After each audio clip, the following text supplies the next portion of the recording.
So we'll start. આજે આપણે GS2 ની વાત કરશું and what all broad picture આપણને આ પેપરથી જોવા મળે. GS1 નો ટોટલી અપ્રોચ અલગ હતો, GS2 નો approach is different. So we all know કે આમાં આપણે ઇન્ડિયન પોલિટી એન્ડ કોન્સ્ટિટ્યુશન છે, this we will consider as one part because આનું કન્ટેન્ટ બેનું સિમિલર જ હોય છે, અલગ નથી હોતું. પછી ગવર્નન્સ અને social justice, this is the second part and this is the third part, અને Indian society fourth part. Okay, તો એક એક સબ્જેક્ટને આપણે લેશું અને જોશું કે કઈ રીતે થોડું આમાં એફર્ટ ઓછું થાય એવું કામ કરીએ. જનરલ ઓવરવ્યુ હું તમને GS2 નું આપું તો this paper is considered more scoring. GS1, GS3 અને GS4 પણ સ્કોરિંગ ગણાય, પણ એના કરતા પણ થોડું એફર્ટ આમાં ઓછું લાગે ને માર્ક્સ વધારે આવે છે. વી કન્સિડર કે યુપીએસસી માં પણ એવું જ થાય છે કે હાઈએસ્ટ 125 જેવા marks is the new normal. હવે મોસ્ટલી બધાને 120, 119 એવા માર્ક્સ આવતા જ રહેતા હોય છે. તો this is more scoring paper, અને સ્કોરિંગ ત્યારે થશે જ્યારે આપણે ડિમાન્ડ ઓફ ધ ક્વેશ્ચન જે છે એને એડ્રેસ કરશું. આપણે હમણાં થોડા PYQs પણ લેશું કે કઈ રીતે સબપાર્ટ્સ એમાં પૂછેલા છે અને vote is the demand of the question. બીજું કે આમાં જે ધીસ પાર્ટ જે ગવર્નન્સ છે અને સોશિયલ જસ્ટિસ અને Indian society, V will see the syllabus. એમાં ક્રિએટિવિટી આપણે આપણી બતાવી શકીએ કઈ રીતે કે એક્ઝામ્પલ થ્રુ.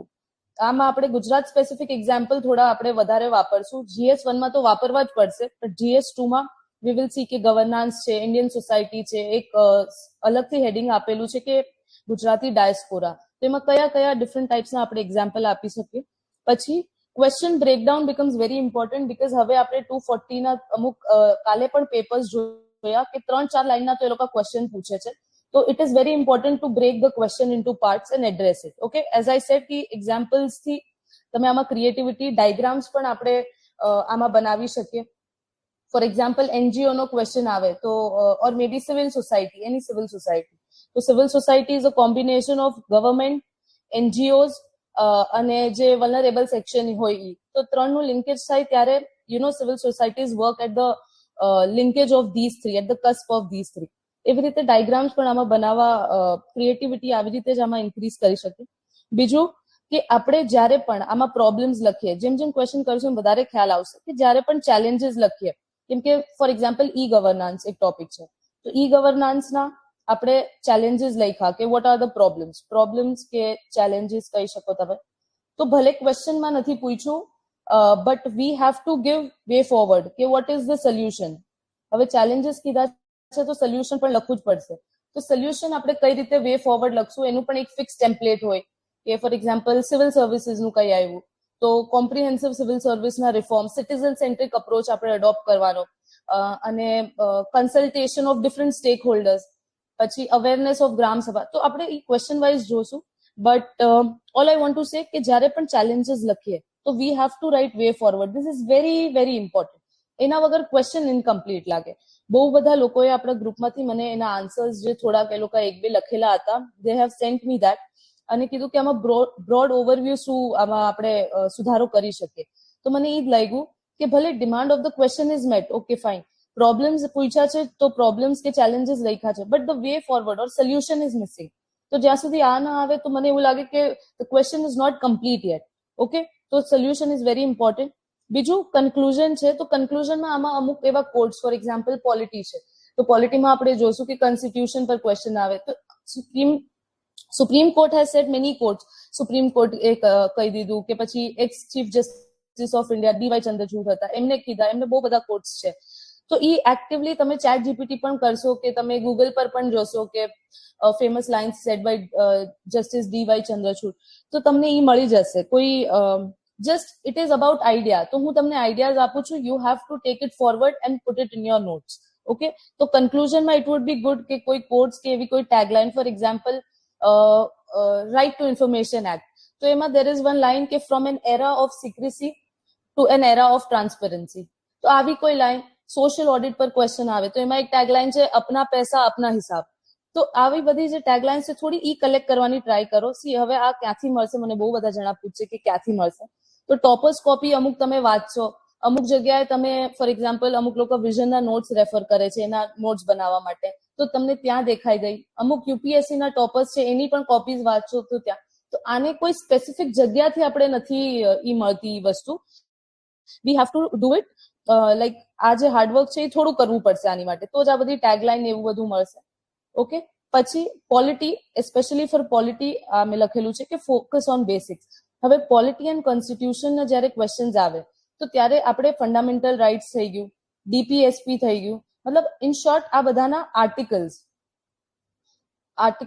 અને પાર્ટ્સ ઓફ કોન્સ્ટિટ્યુશન, કે પાર્ટ 2, પાર્ટ 3 કોઓપરેટિવ્સ આવે કયા પાર્ટમાં છે, પાર્ટ 11, તો એવી રીતે. અને constitutional amendment act, for example gram sabha પર આવે તો you have to mention about 73rd constitutional amendment act. તો આ બધી વસ્તુ થોડુંક બેસિક્સ, પોલિટીમાં આપણે બેસિક્સ પર જ ધ્યાન, ઈ જ આપણું વેલ્યુ એડિશન છે.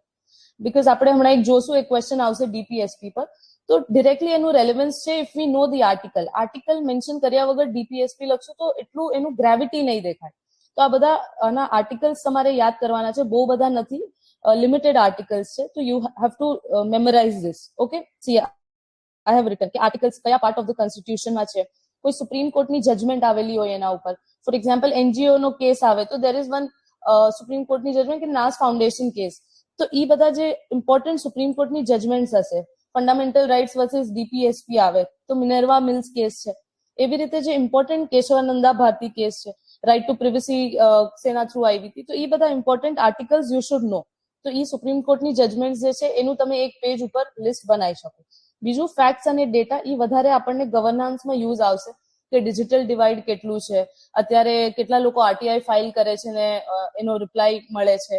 તો એવા બધા અમુક ડેટા, કરપ્શનમાં આપણું કયું ટ્રાન્સપરન્સી ઇન્ટરનેશનલનો ઇન્ડેક્સ આવે છે, કરપ્શન પરસેપ્શન ઇન્ડેક્સ, તો એ બધામાં આપણે બહુ પાછળ છે.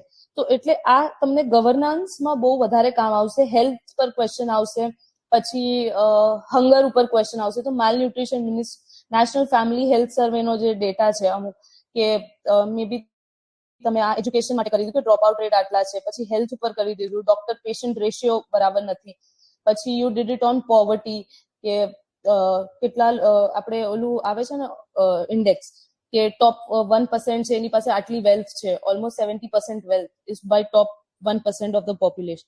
તો એવા બધા જે ડેટા છે we have to collect that, અને એ આમાં યુઝ થશે. એક એક સબ્જેક્ટની વાત કરશું તો વધારે તમને આઈડિયા આવશે. અને more focus is on application. Application એટલે હવે પોલિટી એન્ડ કોન્સ્ટિટ્યુશન, આમાં તો એટલા એવા ક્વેશ્ચન્સ નહીં હોય, આમાં થોડા ડાયરેક્ટ ક્વેશ્ચન્સ હશે. એ લોકો પૂછી લેશે ફેડરલ ઇશ્યુઝ કયા ફેસ થાય છે અત્યારે, ઇન્ડિયન કોન્સ્ટિટ્યુશનના સેલિયન્ટ ફીચર્સ કહી દો, ફેડરલ ફીચર્સ ઇન્ડિયન કોન્સ્ટિટ્યુશનના, ઓર મે બી સેન્ટર સ્ટેટ રિલેશન્સમાં અત્યારે ફાઇનાન્શિયલ સ્ટ્રેન છે તો કઈ રીતે સોલ્વ થાય, તો ફાઇનાન્સ કમિશનની ગ્રાન્ટ્સ છે એના ઉપર ક્વેશ્ચન, બીકોઝ આ વખતે 16 ફાઇનાન્સ કમિશન હતું. This is a very important thing. આ વખતે એક્ઝામમાં પણ આપણે આવી શકે 15 ફાઇનાન્સ કમિશન. સો જે આ એપ્લિકેશનનો પાર્ટ છે that will be like Gujarati diaspora. આપણે એને ડિટેલમાં પણ વાત કરશું, બટ ક્વેશ્ચન એવો આવી જશે કે ગુજરાતી ડાયસ્પોરા ક્યાં ક્યાં, what is the role of Gujarati diaspora એમ. તો આપણે એને કહી શકીએ કે not just in earning but to build the culture. એ કલ્ચરને ફ્રેમ કરવામાં, ફોર્મ કરવામાં બીજી બધી કન્ટ્રીઝમાં રેમિટાન્સ તો આવે જ છે, નો ડાઉટ. ફોર એક્ઝામ્પલ આપણે લઈએ તો Patel in USA they own 40 to 50% of motels. Okay, પછી કાલે મેં જે એક્ઝામ્પલ આપ્યું હતું કે ન્યુયોર્ક સ્ટ્રીટ પર ગરબા રમવાનું. ઓકે, પછી બીજું તમે એક એક્ઝામ્પલ આપી શકો એ છે કે કલ્ચરલ આઈડેન્ટિટી બિયોન્ડ અર્નિંગ એ લોકો કરે છે, કે ફોર એક્ઝામ્પલ કે સ્વામિનારાયણના ટેમ્પલ્સ બનાવે છે યુકે, યુએસએ, આબુધાબી, ત્યાં બધે. ઓકે, પછી જે આપણા ઉત્તરાયણ, નવરાત્રી એવા ફેસ્ટિવલ છે, લંડન, ન્યૂ જર્સી એવા બધા ગરબા ઇવેન્ટ્સ ત્યાં જાય છે. આપણા ગુજરાતી સિંગર્સ જે છે, મે બી કિંજલ દવે, ઓર તમે કોઈ પણ સિંગરનું નામ લઈ શકો. એન્ડ સેશન સ્ટક, બધાને દેખાય છે બરાબર? Everyone can see, here me properly?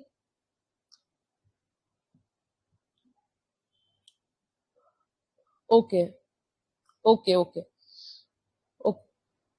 તો પછી હા, વી વર ટોકિંગ અબાઉટ કે ફેસ્ટિવલ્સ થઈ ગયું, નવરાત્રી થઈ ગયું, જે ઇન્ડિયન સિંગર્સ છે સ્પેશિયલી. એટલે હું કહું છું કે ગુજરાતના તમે એક્ઝામ્પલ્સ થોડા આમાં કલેક્ટ કરો.